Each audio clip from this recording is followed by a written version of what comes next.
পান্না দেবী কলেজের অধ্যক্ষ ডক্টর নীতিন চন্দ্র হালদার। আমরা বইমেলা 24 বছরে যে বইমেলা, এই বইমেলার প্রতিক্রিয়া ওনার কাছ থেকে আমরা শুনে নেব।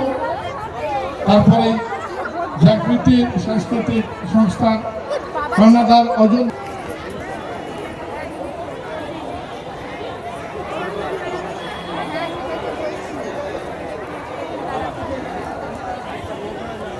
নমস্কার। করিমপুর বইমেলার শুনছেন সবাইকে আমার আন্তরিক শ্রদ্ধা, প্রণাম, ভালোবাসা। শুধু এটুকুন বলতে চাই যে এই করিমপুরের মাটিতে যারা সক্রিয়ভাবে বিভিন্নভাবে আজকের এই অনুষ্ঠানকে সহযোগিতা, যিনি প্রেসিডেন্ট মাননীয়া মহুয়া মৈত্র,